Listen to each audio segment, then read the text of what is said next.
Hello મિત્રો, કેમ છો? તો બધા આઈ હોપ કે તમે બધા મજામાં જ હશો. ફરી એકવાર મારા વ્લોગમાં તમારા બધાનું સ્વાગત છે. આજે હું મારા કારખાનાના કામ વિશે તમને બતાવવા જઈ રહ્યો છું કે અમે કેવી બધી મજૂરી કરવી છે અને અહીંયા કામકાજ કેવું ચાલે છે. તો ચાલો મિત્રો, હું તમને મારા કારખાનાની બધી પ્રોસેસ બતાવવા જઈ રહ્યો છું. ચલો મારા કારખાનાની વાત કરું. चले एक काम कर 200 रुपया दे और 50 रुपया काट ओवर एक्टिंग के वजह તો તમને આ તમે જોઈ શકતા હશો, આ બધો અમારા કારખાનાનો વેસ્ટ માલ છે. જેમ કે અમે અહીંયા તો ભંગાર કેવી છીએ, તમે જોઈ શકતા હશો. આ છે ભંગારનું મટીરિયલ જે તમે જોઈ શકતા હશો. અને આ છે સફેદ માટી, તમે જોઈ શકતા હશો. આને સફેદ માટી કહે છે. આ બધું એક મિક્સન કરીને અમારા કારખાનામાં મટીરિયલ બનાવવામાં આવે છે. જે આ છે બ્લેક માટી, તમે જોઈ શકતા હશો. આ માટી છે મિત્રો, અને આ છે મેઠું, તમે જોઈ શકતા હશો. ના મિત્રો, મેઠું તો નથી, આ એક પાવડર છે વ્હાઇટ કલરનો, જે આ વજન કાંટામાં નાખીને આનું માપ કરવામાં આવે છે. અને વજન કરીને આ લપસ્યા દ્વારા ઉપર ચડાવવામાં આવે છે. તમે અહીંથી જોઈ શકતા હશો. આ કોઈ લપસ્યું નથી, આ એક રોલર છે જે આમાંથી નાખીને ઉપર ચડાવવામાં આવે છે, જે મોટર દ્વારા ઉપર ચડે છે. તમે જોઈ શકતા હશો.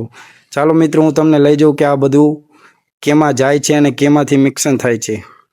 મિત્રો, આ એક લપુસિયા દ્વારા ઉપર ચડાવવામાં આવતી આ વસ્તુ, આ બધી આમાં જાય છે. તમે જોઈ શકો છો. આ છે ટીપણા, આશરે મારા અંદાજે તો હશે 5 થી 6 ટનના, પછી તો ખબર નહીં કેટલા ટનના હોય.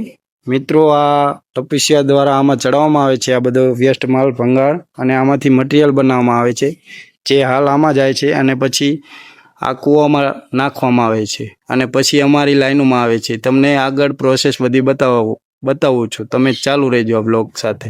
તો મિત્રો, આ એક લોટ છે, જે લોટ બાંધીને આમાંથી બનાવવામાં આવતા વસ્તુ, એટલે કે મોલ્ડ, અમે તો મોલ્ડ કેવી છીએ, આમાં લોટ બંધાય છે. હાલ તો અત્યારે ચાલુ નથી એટલે તમને નહીં બતાવી શકું. આ લોટ આમાંથી મિક્સન થઈને આમાં મોલ્ડ બને છે, જે તમે જોઈ શકતા હશો. આમાંથી મોલ્ડ બનીને કંઈક આવો પ્રકારનો થાય છે મિત્રો.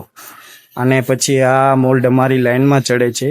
તો તમને લાઈનમાં બતાવું કે આ મોલ્ડમાંથી કેવી રીતના અમારા નંગ બને છે. અમારા કારખાનાની અંદરની વાત કરું તો તમને ચાલો હું બતાવવા જઈ રહ્યો છું. તમે આ જોતા હશો તો આ એક મરઘા છે, જે બાથરૂમમાં લગાવવામાં આવે છે.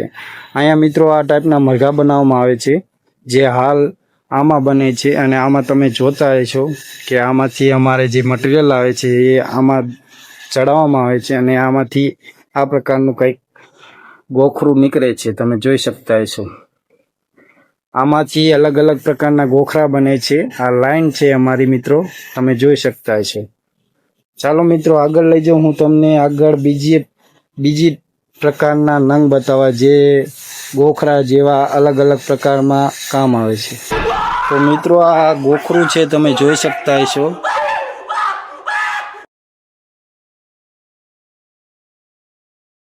હાલ તો આ ભંગાર છે, પણ અમારા ત્યાં ભંગાર જે વેચમાલ મેં તમને બતાડ્યો એમાં નાખીને મટીરિયલ બનાવવામાં આવે છે, ને આમાંથી આ પ્રકારના નંગ નીકળશે. તમે જોઈ શકતા હશો.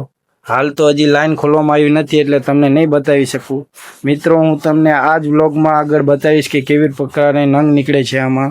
તમે આ વ્લોગમાં બના રહેજો મારી સાથે. ચલો મિત્રો, આ છે હેન્ડ વોશિંગ માટે. અમે તો અહીંયા ગેંડી કેવી છીએ આને, તમે શું કહેતા હોય મને ખબર નહીં. આમ તો હેન્ડ વોશિંગ કહેવાય છે, જે હાથ ધોવા માટે કામ આવે છે. મિત્રો, આ કંઈક આવી પ્રકારે આમાંથી બહાર નીકળે છે, અને આનું હેન્ડ વોશિંગમાં કામ આવે છે. તમે જોઈ શકતા હશો. ચાલો મિત્રો, તમને આગળ લઈ જાઉં આગળની પ્રોસેસમાં. મિત્રો, આ હેન્ડ વોશિંગ છે, પણ થોડીક મોટા પ્રકારની છે. આને સ્ટાર ગોલ કહેવામાં આવે છે. અમારે અહીંયા હેન્ડ વોશિંગ થોડીક પ્રિન્ટેડ ટાઈપ છે, જેમાં ડિઝાઇન દોરેલી છે, તમને દેખાતી દેશે મિત્રો. અહીંયા થોડોક અવાજ આવે છે એટલે તમને મારો અવાજ ચોખ્ખો નહીં સંભળાતો હોય, માટે ચલો આગળ તમને બીજી પ્રોસેસ બતાવું. તો મિત્રો, તમે જોઈ શકતા છો, આ અમારા ગોખરા કંઈક આવી પ્રકારના ચેક થાય છે, અને આ બધી પ્રોસેસ અમારા ફિનિશિંગ કર્યા બાદ કરવામાં આવે છે. મિત્રો, તમે જોઈ શકતા છો. મિત્રો, તમે જોઈ શકો છો, આ ગોખરા છે, અને આ કંઈક આ લાઈનમાંથી આવી રીતના બને છે અને ફિનિશિંગ કરવામાં આવે છે. તમે જોઈ શકતા છો. તો ફાઇનલી મિત્રો મેં મારા કારખાનાની અડધી પ્રોસેસ મેં તમને બતાવી દીધી છે. તો હવે कैसा लगा मेरा मजाक? પ્રોસેસ જે આગળ બાકી છે તમને હું આગળના મારા નવા વ્લોગમાં બતાવીશ. તો મારો આજનો વ્લોગ અહીંયા સુધીનો છે. તો મળશું આપણે નવા વ્લોગમાં. મારો વિડીયો સારો લાગ્યો હોય તો લાઈક કરો, શેર કરો અને સબસ્ક્રાઇબ કરો.